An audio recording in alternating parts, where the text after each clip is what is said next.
Assalamualaikum warahmatullahi wabarakatuh. Salam sejahtera bagi kita semua. Om Swastiastu, Namo Buddhaya, salam kebajikan. Selamat sore Tribuners dimanapun Anda berada. Jumpa bersama saya Geok Mengwan di studio Jakarta, dan di sini saya tidak sendiri. Saya bersama dengan Bang Domu Ambarita. Apa kabar Bang Domu?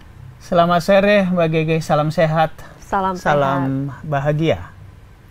Oke, Bang Domu, nanti malam nih kita akan sama-sama menyaksikan debat kelima peserta Pilpres 2024 atau debat terakhir nih Bang untuk para calon presiden nih. Di mana temanya ini mengangkat tentang kesejahteraan sosial, kebudayaan, pendidikan, teknologi informasi, kesehatan, kemudian ketenagakerjaan, sumber daya manusia, dan inklusi pembangunan.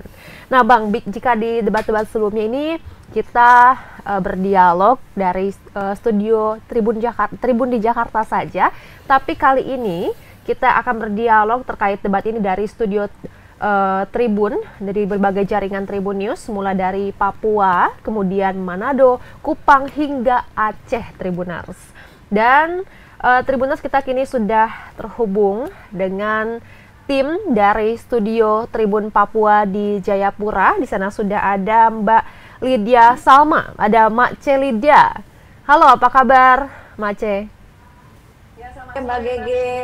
Selamat sore Mbak, baik.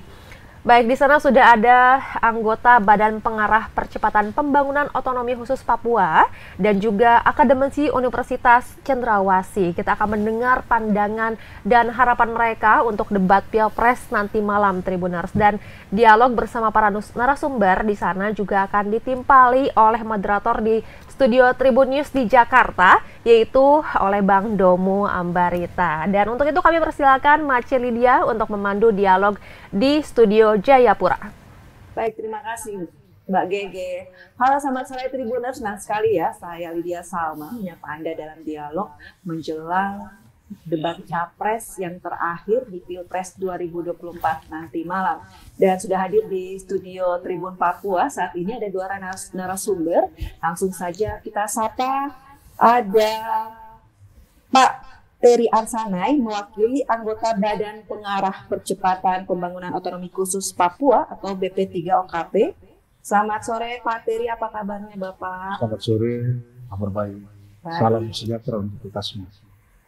Ada Pak Marinus Yao ini selaku akademisi dari Universitas Cendrawasih Jayapura. Selamat sore Pak Marinus. Selamat siang untuk kita semua. Baik, ya langsung saja saya ke Pak Arsanai ini Pak. Bapak sebagai perwakilan dari BP3OKP, kalau kita lihat bahwa tema dari debat putaran terakhir ini yaitu kesejahteraan sosial, kebudayaan, pendidikan, teknologi informasi, kesehatan, ketenagakerjaan, sumber daya manusia, dan inklusi pembangunan. Nah, Pak Terry, bagaimana menurut pandangan Bapak terhadap gagasan para capres dan cawapres selama menjalani debat dan adu gagasan selama debat? Baik, selamat sore. Selama kita ikuti dari debat ke debat sampai yang sekarang debat kelima, memang cukup menarik. Ada banyak fenomena yang kita ikuti dari debat itu.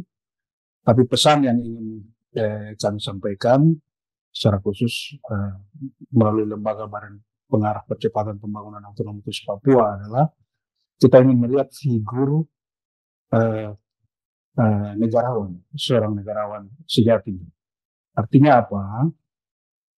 Dalam debat-debat ini kita tidak ingin lagi terjadi seperti saling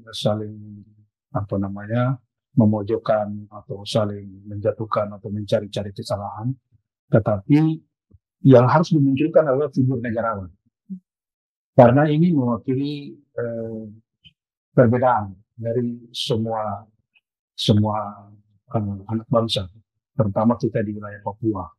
Karena itu kita ingin melihat figur dari seorang negarawan sejati itu, bagaimana dia memberikan konsep pemikiran yang dapat bisa memberi kepercayaan kepada seluruh anak bangsa, terutama terkait dengan tema debat hari ini.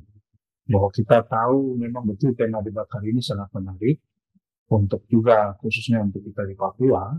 Karena itu penting kita ingin sekali mendapat pencerahan ataupun debat ini memberikan sebuah kepercayaan kepada khususnya kita di Papua bahwa inilah figur seorang presiden, seorang negarawan sejati. Jadi tidak lagi kita melihat ada dalam debat-debat kemarin itu ada saling memojokkan atau saling menyerang satu sama lain. Kita ingin yang dimunculkan dalam debat terakhir ini adalah negarawan sejati yang bisa mengakomodir semua kepentingan, semua golongan yang ada di bangsa ini. Saya kira itu prinsipnya. Pak Terry, kalau melihat dari pointer tema atau topik kesejahteraan sosial dan pendidikan, sebenarnya apa yang diharapkan masyarakat Papua sendiri? Di dalam Undang-Undang Otsus kali ini yang terbaru, itu Undang-Undang Otsus nomor 2, itu ada dibentuk namanya Rancangan Induk Percepatan Pembangunan Papua 20 tahun. Itu ada 4 pilar pembangunan, yaitu Papua sehat, Papua produktif, Papua sejahtera, dan Papua damai atau situasi keamanan di Papua.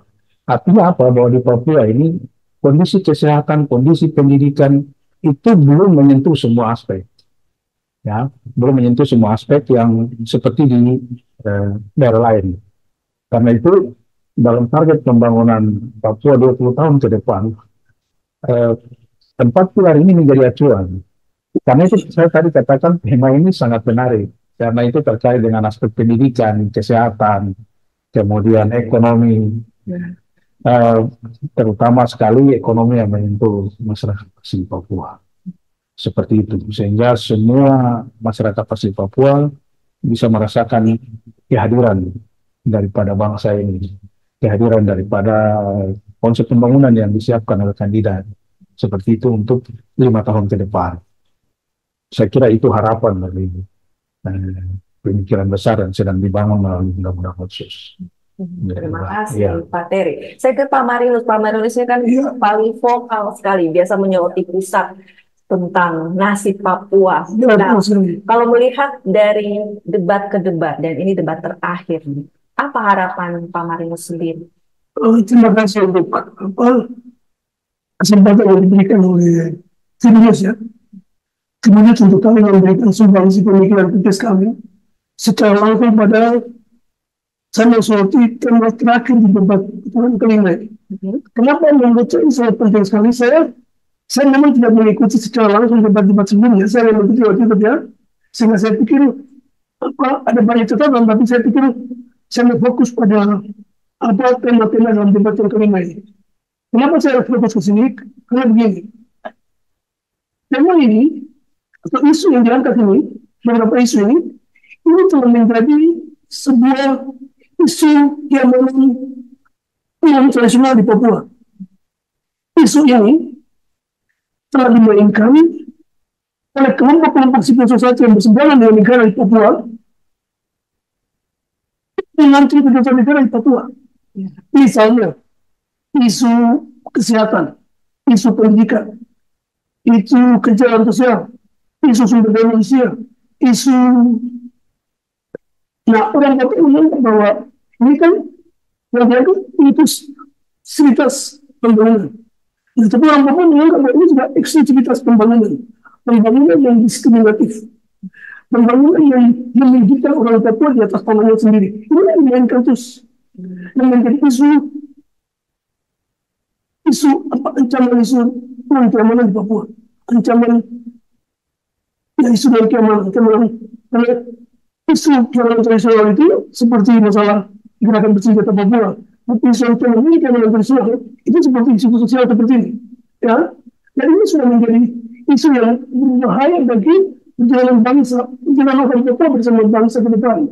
Karena itu, saya ingin lihat apa top-line-nya, apa pikiran-pikiran strategis dari ketiga kandidat ini untuk mengantisipasi perkembangan ancaman isu keamanan, isu ancaman keamanan di Papua. Karena kalau sampai di debat terakhir ini tidak muncul pikiran-pikiran mantap, pikiran-pikiran bagus dari ketiga kandidat ini untuk mengantisipasi perkembangan ancaman nasional keamanan ini. Saya tidak yakin, saya benar-benar tidak yakin apakah orang dulu masih punya masa depan dengan negara ini atau tidak. Karena begini, kalau kita lihat hari ini ya, misalnya contoh ya, hampir semua desa di Papua atau kampung di Papua itu mencari sebagai kampung-kampung yang termiskin di Indonesia. Bagaimana para pembangunan Presiden Jokowi yang selama ini sudah hampir 18 kali mengunjungi Papua, tapi kok kampung-kampung di Papua betul-betul sebagai kampung-kampung yang miskin. Padahal dana kampung cukup besar. Dana yang di kampung-kampung desa-desa di Papua itu cukup tinggi sekali. Miliar rupiah. Ya. Tapi kok miskin selesai di Papua? Ini dikapitalisasi oleh kelompok-kelompok tertentu yang senang dengan negara ini. Mereka menginginkan sini kemenangan negara di Papua. Itu adalah masalah Papua. Hari ini ada banyak anak-anak muda di Papua yang bukan tidak punya masa depan dengan negara ini. Mereka bisa mimpi seperti itu.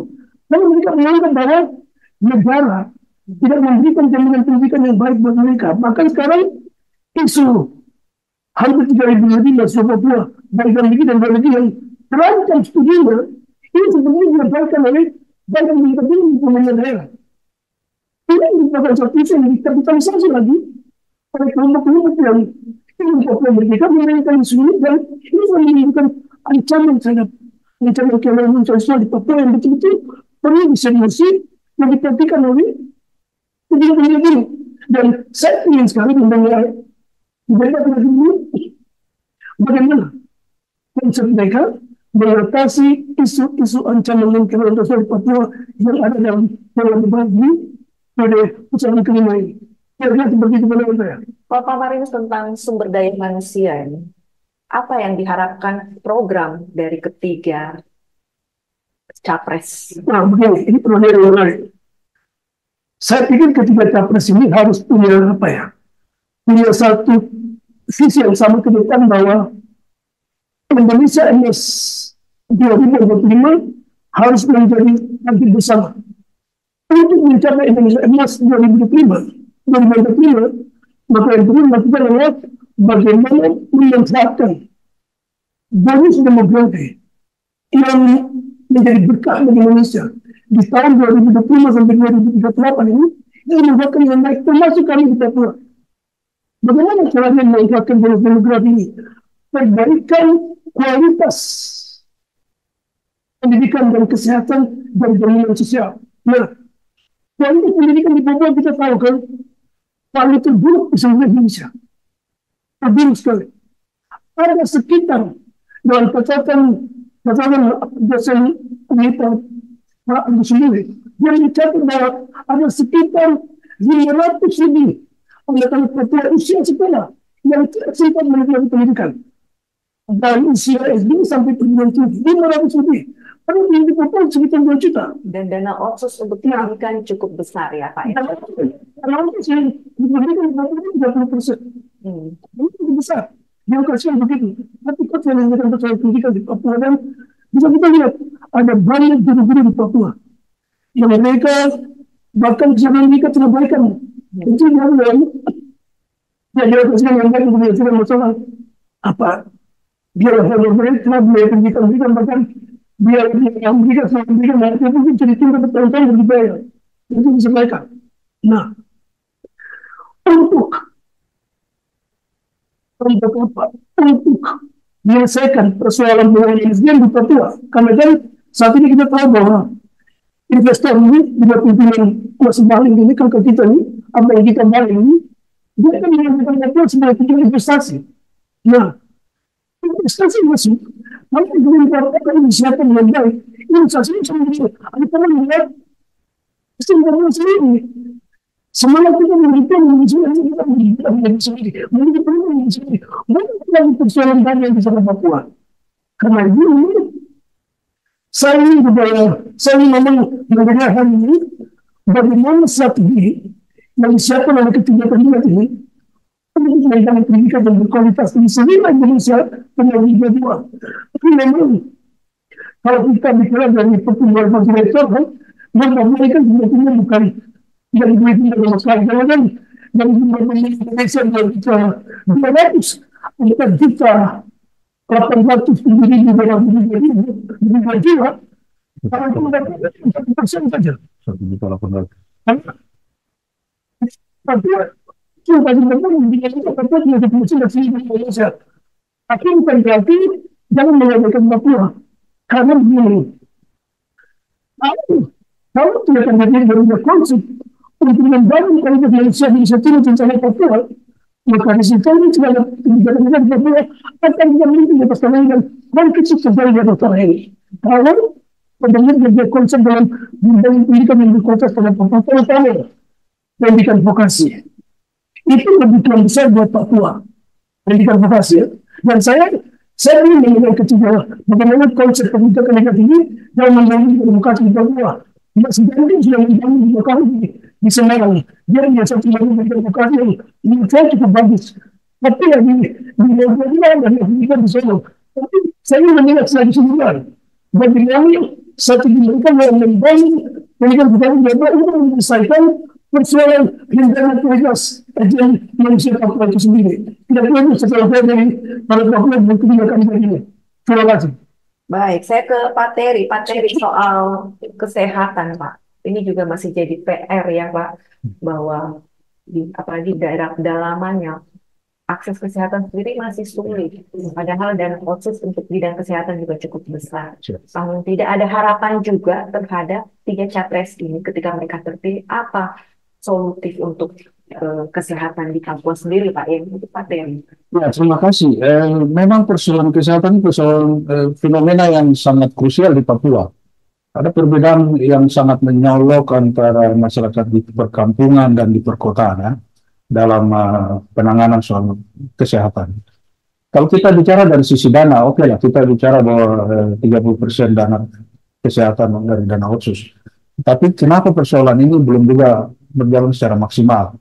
Ini yang penting sekali untuk kita dengar hari ini adalah kan kita tahu bahwa ada BPJS Kesehatan. Ada BPJS Kesehatan, juga ada kebijakan tentang KPS, tapi Papua Sejahtera. Tapi itu tidak maksimal juga dan tidak menjawab. Rata-rata orang di Papua, saya kasih contoh di kota Jayapura yang menjadi barometer untuk Papua hari ini. Rata-rata orang berobat ke rumah sakit, itu orang berpikir sudah negatif. Kalau saya ke rumah sakit itu saya hanya mengantar nyawa, jangan ini terjadi begitu. Nah, kita ingin mendengar ini bagaimana perbaikan kualitas layanan kesehatan di Papua hari ini dari pikiran besar yang hendak dibangun dari ketiga capres ini. Bahwa memang harus dibenahi secara keseluruhan tata kelola pelayanan kesehatan di Papua harus dibenahi. Begitu. Itu bukan hanya fokus di kota saja, baik dari sistem pengelolaan manajemen kesehatannya, kemudian tenaga medisnya, kemudian pembiayaannya, ini harus juga dibenahi secara keseluruhan. Mungkin dari sisi laporan-laporan pemerintahan itu sudah ada, tapi ternyata bahwa masih ada perbedaan yang sangat menyolok untuk pelayanan kesehatan di Papua hari ini. Karena kita berharap supaya ini menjadi perhatian serius juga. Dan kita tidak ingin kemudian di periode berikut lagi masih ada lagi terulang terjadi seperti ini. Ternyata pelayanan kesehatan di Papua itu masih sangat rendah. Ya, saya memberi catatan contoh misalnya pernah kami menjemput itu pasien yang diangkut dengan pesawat dari pedalaman dibawa ke Bandara Sentani, lalu itu harus transfer untuk melayani pasien itu yang cukup menderita, terpaksa harus dibawa dengan pesawat ke kota lalu diarahkan ke rumah sakit tanpa perhatian dari pemerintah daerah. Maka kita bicara dana otsus, tapi justru persoalan terbesar ada di situ. Jadi ini ada ketimpangan pelayanan yang kesehatan yang luar biasa. Setelah kita review dan cek kembali, ternyata mereka menyampaikan bahwa ada tenaga medis yang terbatas, pengobatannya tidak merata sampai ke pelosok-pelosok, lalu fasilitas pelayanan kesehatan yang ada di puskesmas, di kampung-kampung, itu sangat minim dan sangat terbatas sekali. Ini fakta ya, ini kita tidak bicara mengada-ada, ini fakta. Karena itu kita berharap dari ketiga kandidat ini, mereka punya visi besar tentang perubahan di Papua itu dari aspek pendidikan, kesehatan, ekonomi, itu penting sekali untuk kita dengar. Ya, sehingga memberikan sebuah harapan kepada kita di Papua bahwa memang dari ketiga tokoh yang muncul sebagai capres ini ada sesuatu yang mereka ingin buat untuk Papua ke depan. Saya ke Pak Marinus untuk pemerataan kesehatan sendiri. Kalau dari sisi akademisi, apakah anak-anak Papua ini perlu disekolahkan di bidang kesehatan atau menambah dokter-dokter muda dari daerah lain untuk ke? Saya pikir untuk kesehatan ya, untuk kesehatan memang dana ini cukup untuk bisa membuat persoalan kesehatan yang tidak di Papua ini. Tapi yang pertama itu, yang pertama kan praktik korupsi itu lagi cukup tinggi di Papua. Yang saya ingin mendengarnya. Bagaimana penegakan hukum yang tegas terhadap pemberantasan korupsi di Indonesia, terutama di bidang kesehatan pendidikan, itu tidak di Indonesia. Terutama kami di Papua, ini ada penegakan hukum yang tegas tanpa pandang dulu. Ini yang lantas persoalan korupsi di bidang pendidikan dan kesehatan di Papua. Ini ada pengawasan yang ketat dan kita terhadap distribusi keuangan dalam mengikuti cara pendidikan dan kesehatan di Papua. Terima kasih. Persoalan teknis di lapangan. Begini, perlu ada apa ya? Jaminan sosial memberikan beasiswa untuk insentif kepada mahasiswa bilang yang ingin melanjutkan studi S2 atau spesialisasinya. Nah, ada banyak mahasiswa satu kebijakan yang saya mendapatkan adalah pengalaman dan menangis kepada saya di Indonesia, mereka bisa membayar. Bahkan tidak ingin melanjutkan kedokteran mereka di Universitas Indonesia, karena mereka tidak punya dana untuk membiayai hal itu. Nah, saya kadang-kadang bingung dengan situasi ini. Saya meyakini bahwa ini adalah sebuah pengelolaan keuangan di bidang kesehatan yang sangat di Papua. Dan butuh mereka itu untuk mengatasi persoalan ini. Kalau saya tidak mau, yang namanya tenaga kesehatan, terutama perawat dan dokter dan guru, itu terhadap mereka dananya tidak ada. Padahal untuk membangun manusia Papua yang berkualitas, pendidik, guru, dan kualitas dari para perawat ini harus menjadi yang berbeda dengan peraturannya. Saya pikir memang yang saya kebijakan begini siapa ini? Apa ya? Dan dia mengatakan mengenai Indonesia dari Indonesia, dia perlu melakukan satu kebijakan yang tegas untuk mengawasi distribusi anggaran negara terhadap pembangunan kualitas diri dan tenaga perawat di seluruh Indonesia tidak ditetapkan. Karena sekali lagi kualitas manusia Papua atau kualitas Indonesia itu diukur dari kualitas pendidikan dan kualitas pelayanan kesehatan itu.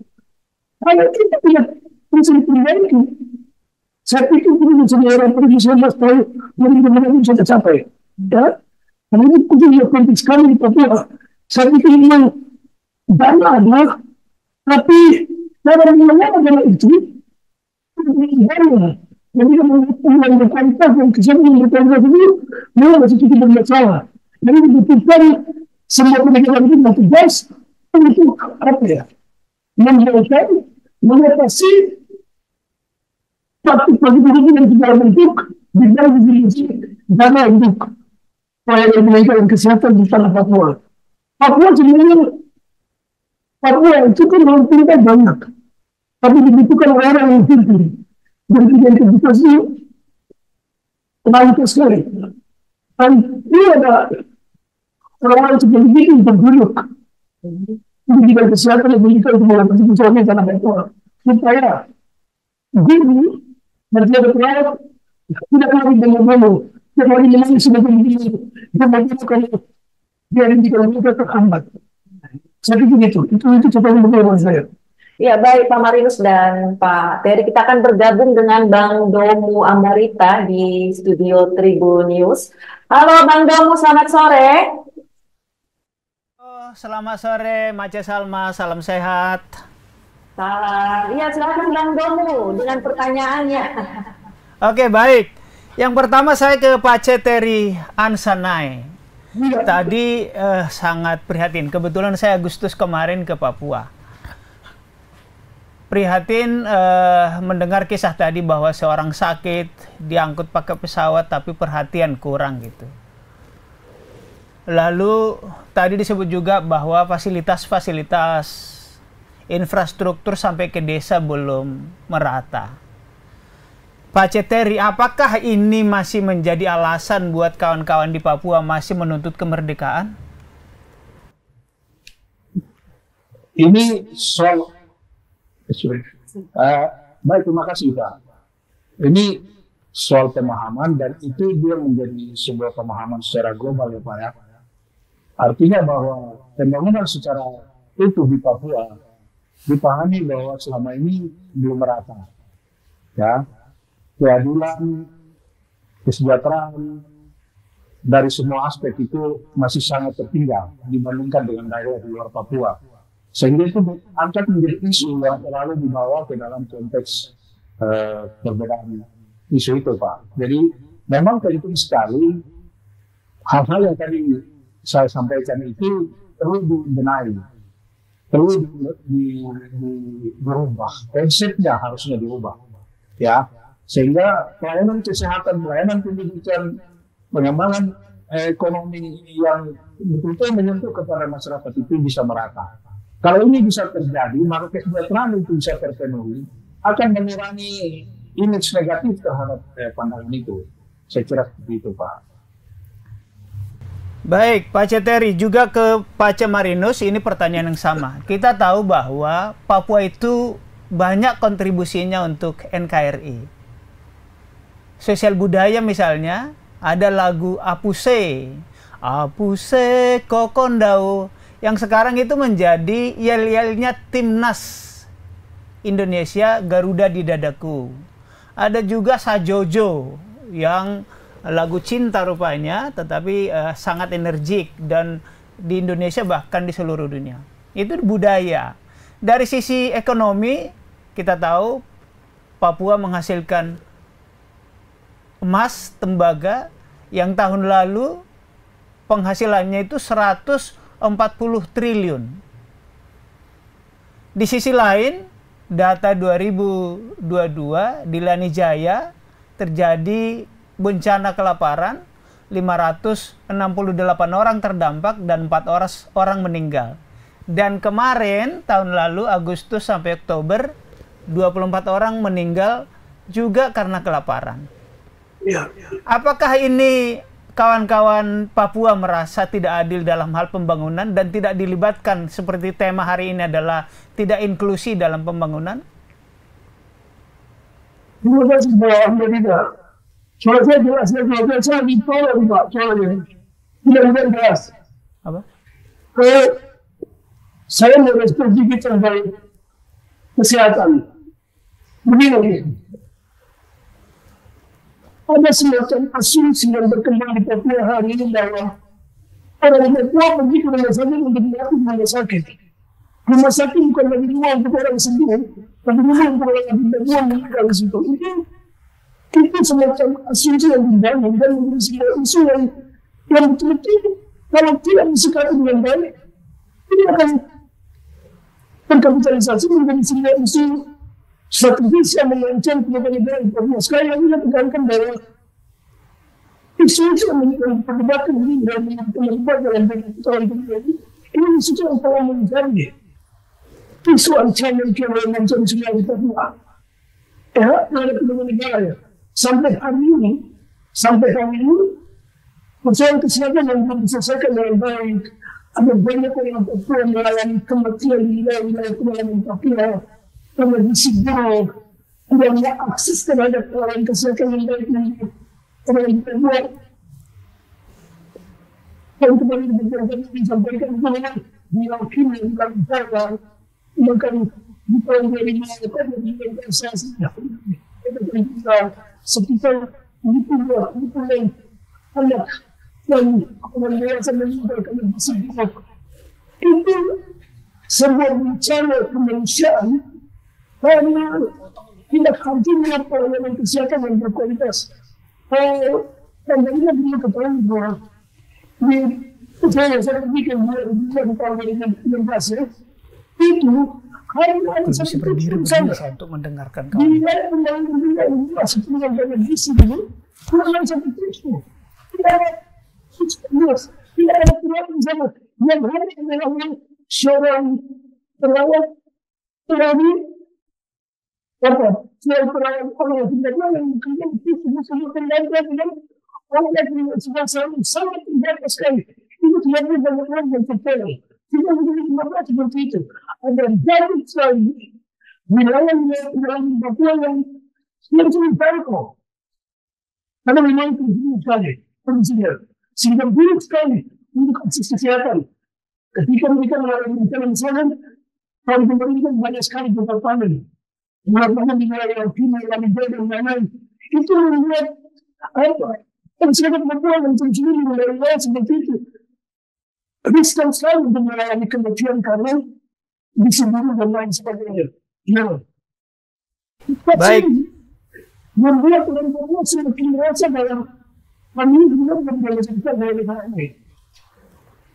Baik. Masyarakat selalu Jakarta, tapi memang kadang-kadang saya pribadi mengatakan bahwa bukan kita katakan salah. Yang salah itu sebenarnya adalah kemudian itu akan diganti kami dan kepada politik. Politik tidak akan dijawabkan kami, pemerintah. Kalau diganti, kami Jakarta. Dia jaya, dia hidup, di dunia, di sejarahnya. Satu sama mereka akan berbeda, mereka akan Jakarta dan lain sebagainya. Kemudian kami lagi yang kita Jakarta, kita Jakarta. Ya, itu. Karena nanti punya orang yang luar biasa. Baik, Pak C. Baik. Saya pikir kalau ini Baik. ini dan untuk menyatakan dengan yang saya ke depan. Kalau ini sini sudah dengan Papua. Baik, Pak C, saya ke Pak C Terry. Pak C Terry monitor. Siap. Baik, masih terkait soal bencana kelaparan tadi, Pak C Terry sebagai bagian dari Badan Pengarah Percepatan Pembangunan Otonomi Khusus Papua.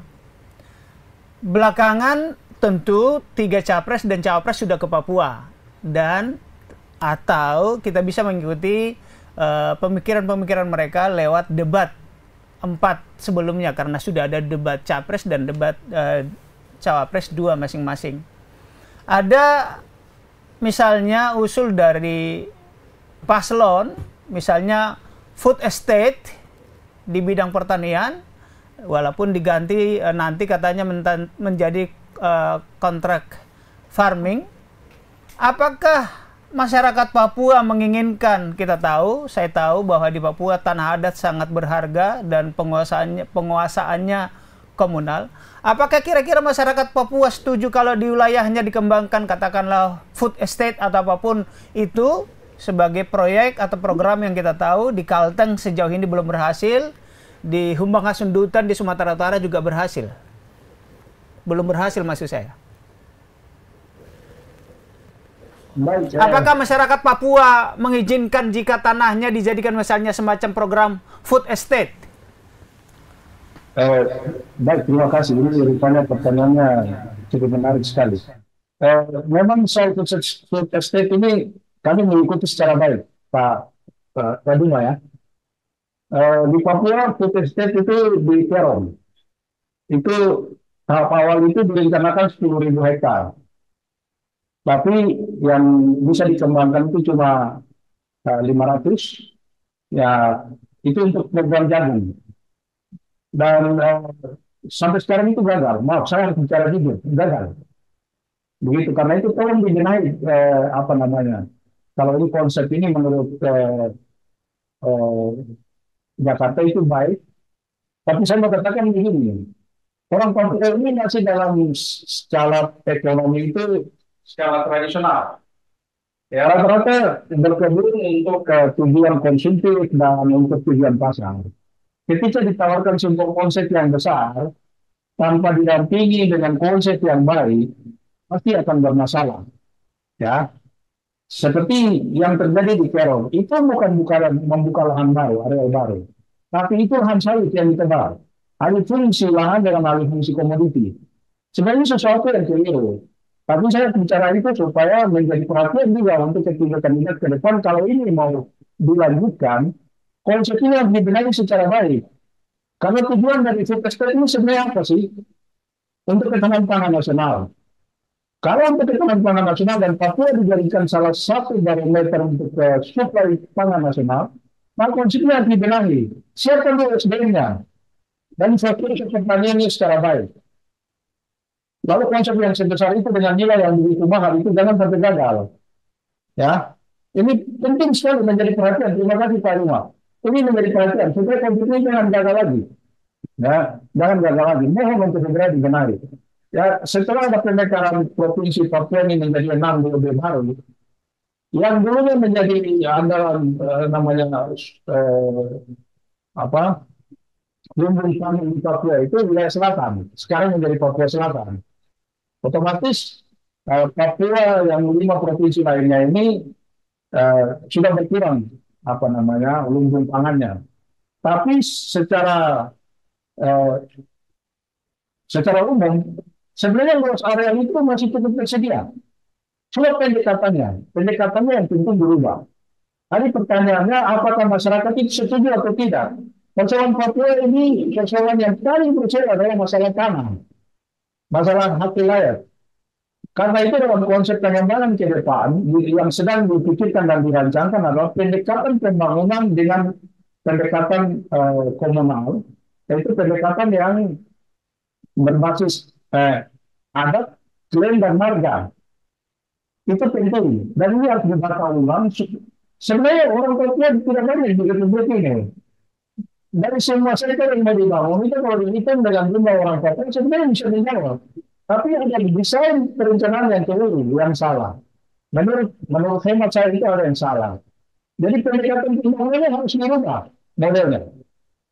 Nah, saya ingin mendengar dari tiga kandidat ini apa sebenarnya desain pemikiran besar untuk Papua dengan pengembangan ekonomi ke depan. Ya. Pak Ceteri saya potong. Itu apa? Apa namanya? Pak Ceteri. Ini Sorry, Pak Ceteri berarti yang lebih maju ataukah dengan konsep pendekatan masyarakat adat supaya persoalan tanah itu jangan menjadi masalah di Papua hari ini. Baik. Ya. Pak Ceteri, saya agak sayup-sayup tadi mendengar, jangan-jangan sampai program food estate dia difungsikan menjadi kegunaan yang lain, misalnya sawit. Kira-kira begitu tadi ada pembicaraan begitu kah kalau saya tidak salah tangkap? Yang terjadi, yang di Kerong itu lahan sawit yang ditebang dan ditanam jagung. Oke, Itu baik. lahan 10.000 hektar.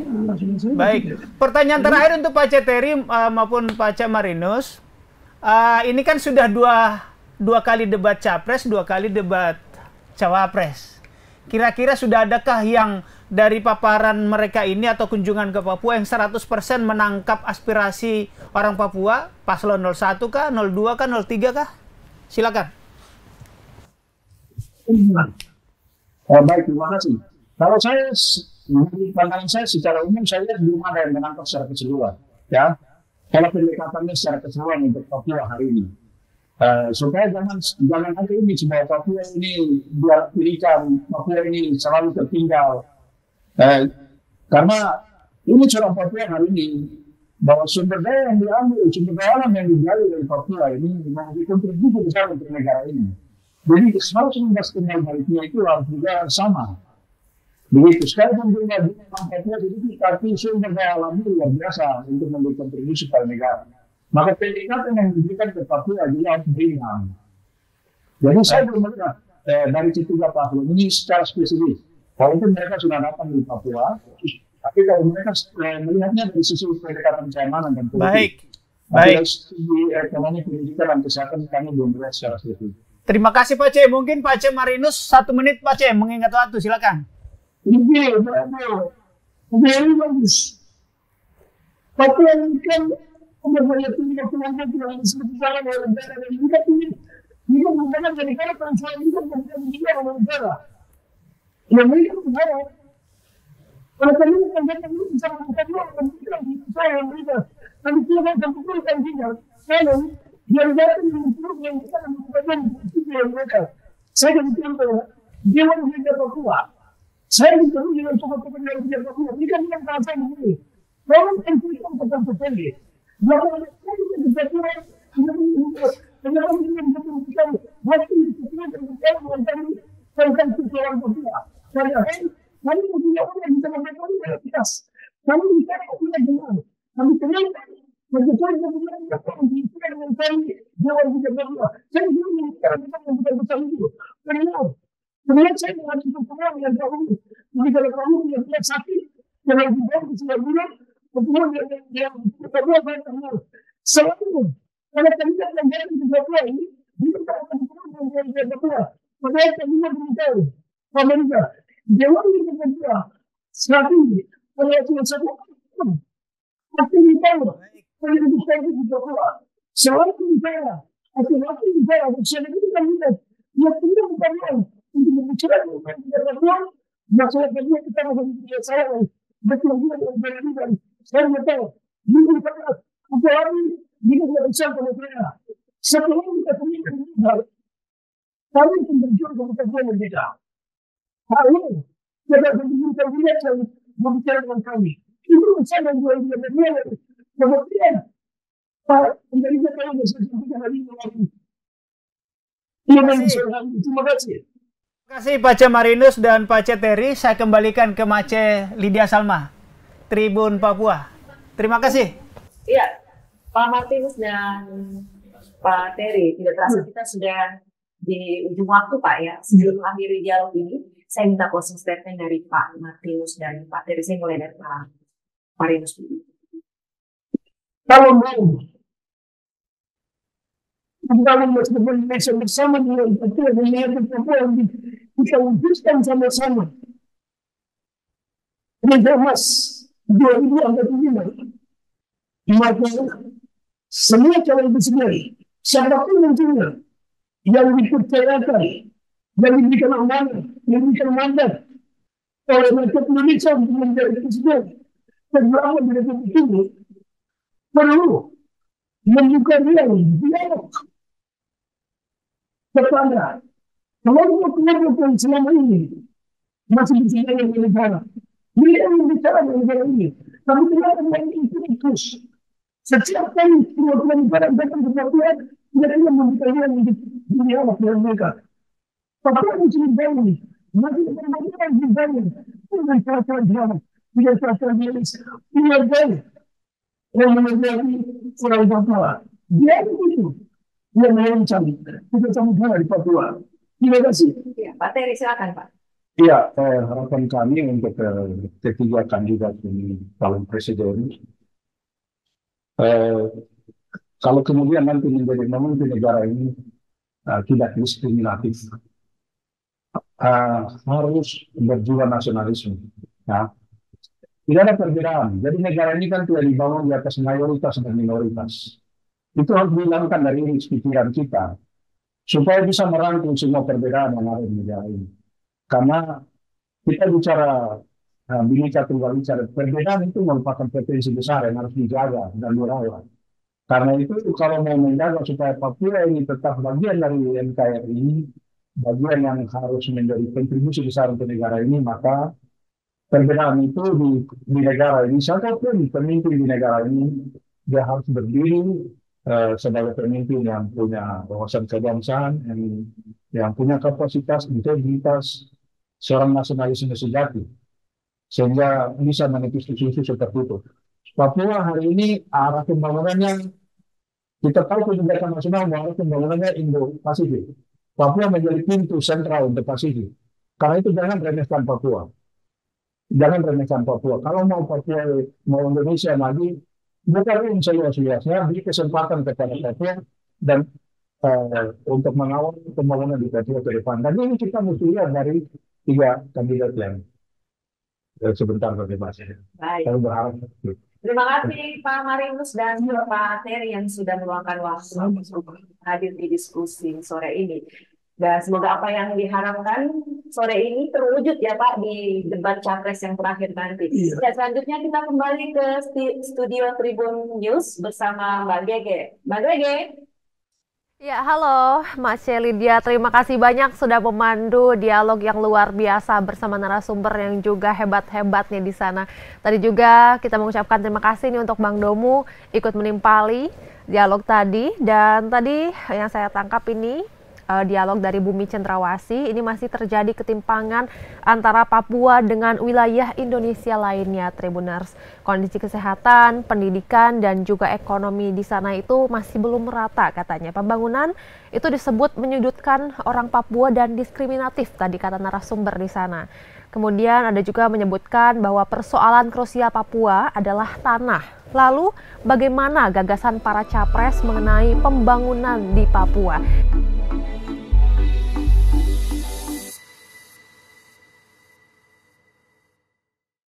Terima kasih sudah nonton. Jangan lupa like, subscribe, dan share ya.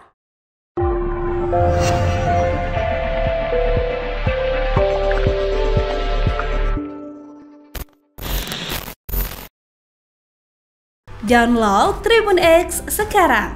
Menghadirkan lokal menjadi Indonesia.